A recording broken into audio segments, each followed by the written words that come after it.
This clip is brought to you by SaveWithConrad.com.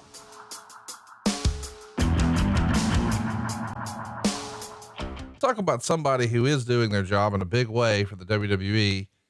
Jerry McDevitt is, he's in the news here because all the Chris Benoit stuff is creeping up again and people are starting to learn about CTE, and Chris Benoit has been diagnosed with it. And then the news is first made public in 2007, and now it's being debated again.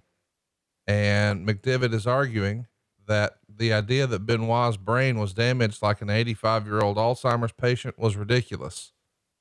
They based it on the fact that he was engaging in normal conversations. He was finding every arena. He was not forgetting spots in his wrestling matches. And the feeling was that someone with this type of condition, and again, we didn't know what we know about CTE now. You got to remember this is 10 years ago, but at the time it was sort of explained, well, it makes him like an Alzheimer's patient. And I think Jerry, maybe rightfully so, was arguing, how does that make sense that a guy who has Alzheimer's can remember all these intricate matches and find every arena, et cetera, et cetera. This is an interesting time where we're all learning about this traumatic head injury and what the long-term effects can be. This has to be a scary time, even from your perspective, where maybe your in-ring stuff is gone and in your rearview mirror, but you have to start to wonder as more and more of that comes out. Hey man, is this going to affect my life after all the times I've been hitting the head over with a chair or dropped on my neck or whatever, right?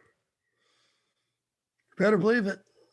You know, the information that came out for a veteran or for a guy that's just been banged around for a couple of years is pretty frightening. You know, I'm not a doctor. I couldn't diagnose, you know, Chris or what he had or what his capabilities were, but there's a lot of functioning alcoholics out there. Yes.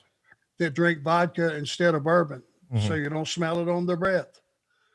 They're hammered, but nobody in the room knows it. You know, just another example of what you can pull off if you're damaged. Chris Benoit, like I said, I never had anything but pleasant conversations with him prior to all this happening. And I've said on record many times, I cannot wrap my head around it. The guy I knew would not be capable of that.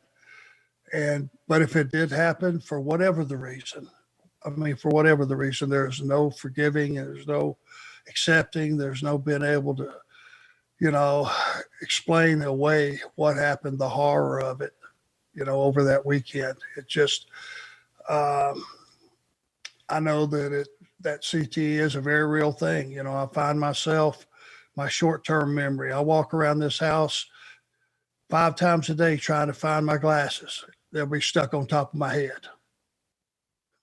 Yes, that's part of it. It's funny, but it's sad. You know, your short-term memory on a lot of things. I think maybe it's just part of it. I don't know, and maybe it hits people at different times. For the most part, I'm great. You know, I don't have, it doesn't have any issues. I don't have the horror stories that Ricky Steamboat told me about leaving his house and going to the grocery store and finding himself just riding around and having to go back home because he forgot why he left the house. That's a horror story. Nothing that bad for myself. But obviously there's a lot of guys and probably going to be some ladies suffering from it. Man, there's a lot to talk about on that topic. I don't have quite the words. You know, this is going to be a major issue for years to come. Here in 2010, I'm curious. Well, I guess we could go back a few years when the whole Benoit thing happened. You know, we didn't quite know what we know about CTE now, or even in 2010. And a lot of people, a lot of cable news outlets and whatnot, they started to jump to the conclusion of, oh, well, it must be a steroid issue. It must be, some sort of rage freak out from abusing steroids. And it was clear the company did not want that to be the narrative. They would try to constantly divert any attention away from steroids, because no matter what anybody says, steroids were a part of WWE when Chris Benoit passed away. But now with this CTE thing, it's perhaps become even a bigger issue. And you were around in the quote unquote steroid heyday. I don't know that anybody ever pointed at you with that stick, but you saw other people in the locker room who were physical specimens, and you worked out every day, and you can do simple math. Sometimes 2 + 2 = 4. Did you view CTE as, I guess steroids maybe would have been bad for business, but CTE, boy, that's a horse of another color, right? Well, what makes you think I wasn't stopped daily and accused of being on the gas? Well, my apologies. Relatively swolled up. Oh no, you look great. Not poking holes at all, but I'm just saying, once upon a time, it was not exactly this, clandestine secret. Guys were just, hey, help me out here. Right. Yeah. The fact is, when something horrifying like that happens, people are looking to blame something and blame somebody. And there's somebody and something to blame, but we're not doctors. We're not the one that could put our finger on it, a decade later and say, this is what happened. It could have been a combination of a lot of things, all of it.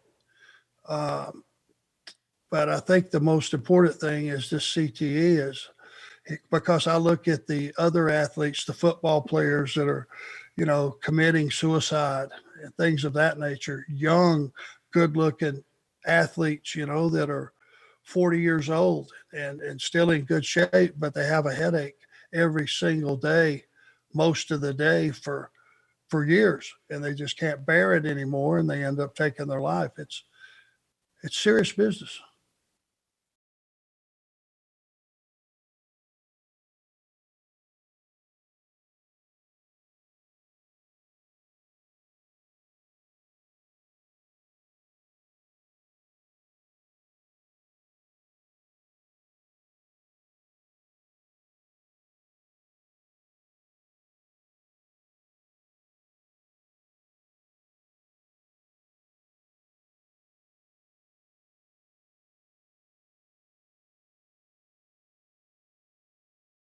Hey, it's Conrad Thompson. Thanks for checking out the podcast here on YouTube. Be sure to hit the subscribe button and the notifications bell so you get a notice anytime we upload some new content. And go save yourself some money right now. If you're in a 30-year loan or you have credit card debt, it's not a matter of if I can save you money. It's a matter of how much. Find out right now for free at SaveWithConrad.com.